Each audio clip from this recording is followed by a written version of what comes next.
आणि यानंतर आता टोरेस कंपनी फसवणूक प्रकरणामध्ये एक मोठी अपडेट समोर येते। टोरेस घोटाळ्याची कुणकुण तपास यंत्रणांना आधीच लागली होती। शिवाजी पार्क पोलिसांनी टोरेसच्या संचालकांना नोटीस सुद्धा पाठवलेलीच आता हे समोर येत आहे। तर शिवाजी पार्क पोलिसांनी 29 जूनलाच ही नोटीस पाठवल्याचं समोर आलंय। नवी मुंबई आर्थिक गुन्हे शाखा आयकर विभागाचं सुद्धा कंपनीला समन्स असल्याची माहिती आहे। दरम्यान याच पार्श्वभूमीवर टोरेस कंपनीशी संबंधित 3 बँक खाती आता सील करण्यात आली आहेत। मीरा भाईंदर इथल्या शाखेसह कंपनीची 3 खाती सील झाल्याची माहिती आहे।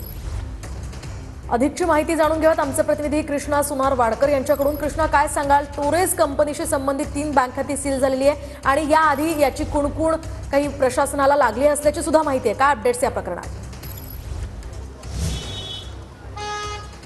मोहिनी, आपण पाहतो की डिसेंबर 30 तारखेला या कंपनीने आपलं शटर डाऊन केलं आणि त्यानंतर 6 तारखेपर्यंत हा सगळा घोटाळा उघडकीस आला। हजारो कोटी रुपयांची फसवणूक झाल्याचं लक्षात आलं आणि गुंतवणूकदारांनी हल्लाबोल सुद्धा केला। आणि या सगळ्यामध्ये आपण पाहतो की आता गुन्हा दाखल करण्यात आलेला आहे। मुंबई पोलिसांच्या आर्थिक गुन्हे शाखेने या सगळ्या प्रकारामध्ये तपास सुरू आहे। मात्र त्याच्या आधीच 6 महिने म्हणजे जवळपास जून महिन्यापासून टप्प्याटप्प्याने या सगळ्याची कुणकुण जी आहे ती तपास यंत्रणाला लागलेली होती आणि तपास यंत्रणांनी टोरेस कंपनीचे जे व्यवस्थापक आहेत, संचालक आहेत, त्या सगळ्यांना समन्स पाठवून चौकशीला सुद्धा बोलावलेलं होतं। सगळी कागदपत्र सुद्धा मागवलेली होती। मात्र या प्रकरणामध्ये तेव्हाच जर म्हणावी तशी कारवाई झाली असतील तर कदाचित हा घोटाळा आधी उघडकीस आलेला होता आणि त्यानंतर गुंतवणूक केलेले जे गुंतवणूकदार आहेत त्यांचे काही पैसे वाचवण्यात यश आलेलं असतं। मात्र आता आपण पाहतो की हजारो कोटींची फसवणूक झालेली आहे। कंपनीचे काही जे काही अधिकारी होते ते फरार झालेले आहेत। 3 जण सध्या अटकेमध्ये आहेत आणि टोरेस कंपनीच्या बाहेरची जर परिस्थिती पाहिली तर दादरमधलं हे जे टोरेसचं कार्यालय आहे तिथे रॅपिड ॲक्शन फोर्स असतील किंवा दंगल नियंत्रण पथक असतील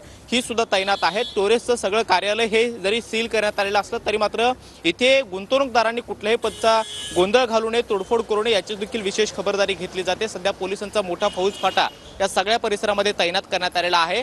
आर्थिक गुन्हे शाखेकडून या सगळ्या प्रकरणामध्ये तपासाला सुरुवात करण्यात आलेली आहे। प्रदीप कुमार वैश्य हा जो भाजी विक्रेता आहे ज्यानं स्वतःच्या आणि मित्र परिवाराची मिळून जवळपास 14 कोटी रुपये या टोरेस कंपनीमध्ये गुंतवलेले होते, त्याच्या तक्रारीनुसार गुन्हा दाखल करण्यात आलेला आहे। कंपनीचे जिथे जिथे बँक अकाउंट आहेत कृष्णा, या संदर्भातले अपडेट्स तुमच्याकडनं घेत राहणार आहोत। तुर्तास धन्यवाद दिलेल्या या सविस्तर माहितीसाठी।